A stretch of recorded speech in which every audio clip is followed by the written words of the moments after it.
আমরা যেটা দেখেছি বাংলাদেশে গিয়ে যে যাদের ডায়াবেটিস রয়েছে তাদের নিউরোপ্যাথির পার্সেন্টেজটা এদেশের চেয়ে একটু বেশি।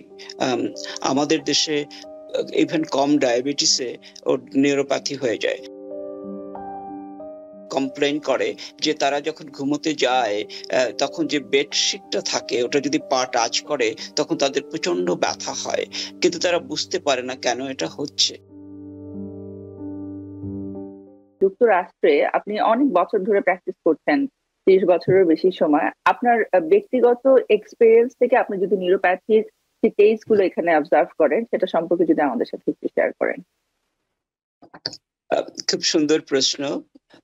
নিউরোপ্যাথি একটা কমন কন্ডিশন, কিন্তু অনেক সময় আমরা দেখি যে আমাদের যারা পেশেন্ট রয়েছে তারা বুঝতে পারে না যে কি হয়েছে তাদের। তারা অনেক সময় ভাবে এটা স্বাভাবিক ব্যাপার। যাদের বিশেষ করে ডায়াবেটিস রয়েছে এবং যাদের ডায়াবেটিস নেই তারা যদি হঠাৎ করে বা আস্তে আস্তে ডেভেলপ করে যে নামনেস বা ঝিঝি ধরা, পায়ে ঝিঝি ধরছে, পায়ে ফিল করছে না, বারবার করে পড়ে যাচ্ছে, টিংলিং নামনেস হচ্ছে, রাত্রে যখন ঘুমোতে যাচ্ছে তখন ঘুমোতে পারছে না কারণ বার্নিং হচ্ছে পায়ে, কিন্তু বুঝতে পারে না কি হচ্ছে।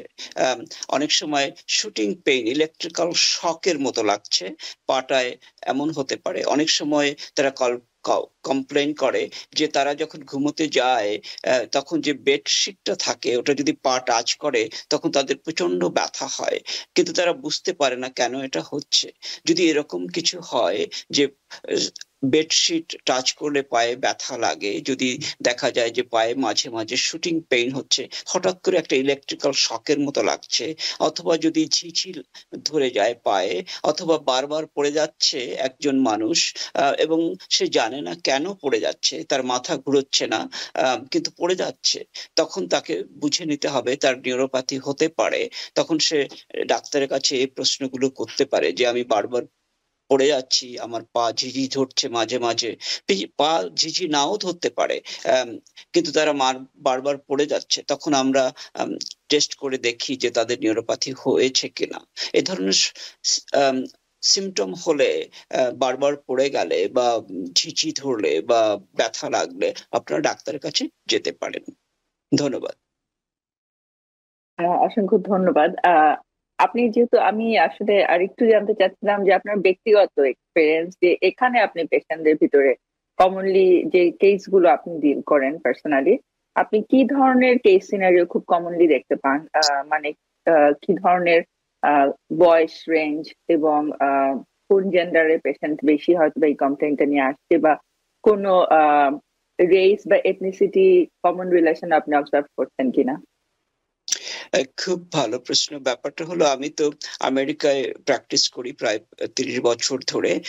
আমার পেশেন্ট পপুলেশন মূলত যারা আসেন তারা একটু 50 বছর বা তার ঊর্ধ্বে, কিন্তু তার কম বয়সেও আসতে পারেন যাদের ডায়াবেটিস হয়েছে 15 বছরে, যাদের নন ইনসুলিন ডিপেন্ডেন্ট ডায়াবেটিস রয়েছে তাদের অনেক সময় এই ব্যাপারটা বেশি হয়। নন ইনসুলিন ডিপেন্ডেন্ট ডায়াবেটিস যাদের রয়েছে তাদেরও হয়।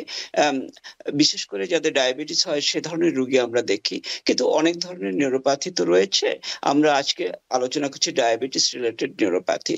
তাদের এমনি নিউরোপ্যাথি আছে, যেমন অটোনমিক নিউরোপ্যাথি আছে, এটাও ডায়াবেটিস রিলেটেড। অনেক সময় আমাদের কাছে পেশেন্ট আসে আম, যখন তারা দেখে যে বারবার পড়ে যাচ্ছে বা অন্য কোনো কারণে। কিছুদিন আগে আমার একটা পেশেন্ট আসছে, তার বারবার ইউরিনারি ট্র্যাক্ট ইনফেকশন হচ্ছিল, কিন্তু ধরতে পারছিল না কেন হচ্ছে। তখন আমরা আম, দেখলাম যে আম, আহ, তার আরো কিছু সমস্যা রয়েছে, তার পা ঝিঝি ধরতো, তার পায়ে বারবার পড়ে যেত, কিন্তু তার অটোনমিক নিউরোপ্যাথি হয়ে গেছে বলে তার রিটেনশন, ইউরিনারি রিটেনশন হচ্ছে, এই জন্য তার বারবার করে ইউরিনারি ট্র্যাক্ট ইনফেকশন হচ্ছে।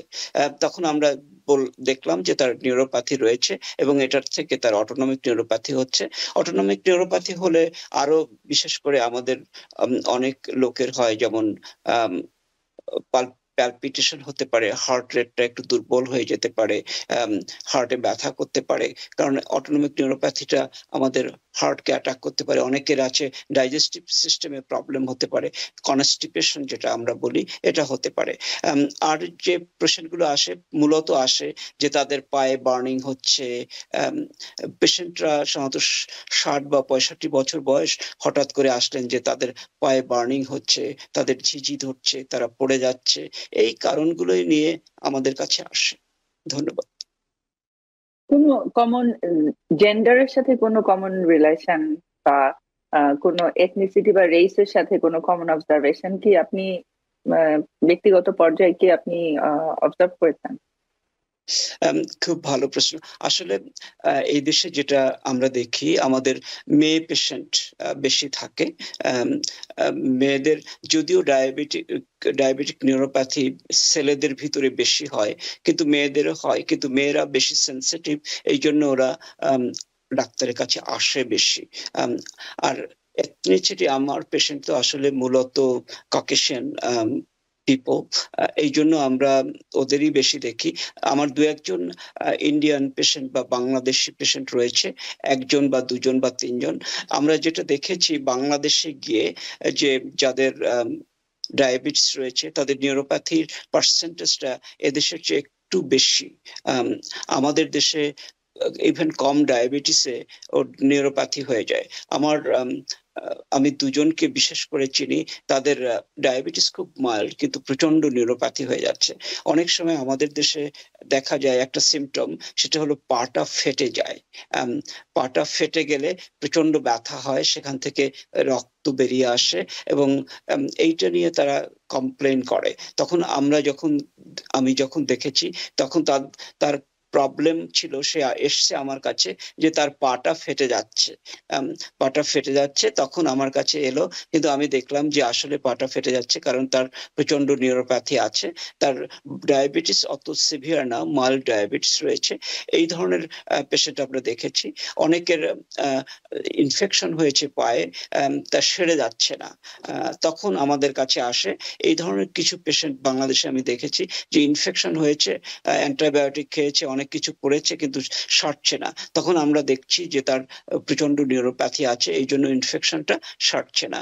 তার হাইপারবেরিক অক্সিজেন দিতে হয় এই দেশে, আমরা যেটা দেই, তখন তাদের ইনফেকশনটা সেরে যায়। আমাদের দেশে অনেকে দেখেছি যাদের পাটা কেটে ফেলতে হয়, কারণ ইনফেকশনটা যদি না সারে তখন ভালো হওয়ার কোনো পথ থাকে না, তখন অ্যাম্পুটেশন যেটাকে বলে, অ্যাম্পুটেশন করে ফেলতে হয়। এই ধরনের সমস্যা অ্যারাইজ করে। তাই প্রথম থেকেই আমরা পেশেন্টকে সচেতন হতে বলি, যে আপনার পায়ে ঝিঝি ধরলে বা বারবার পড়ে গেলে বা এরকম ফেটে গেলে আপনার ডাক্তারের কাছে যান। নিউ ইয়র্ক থেকে সম্প্রচারিত TVN 24 টেলিভিশন, বিশ্বজুড়ে বাঙালির কণ্ঠস্বর।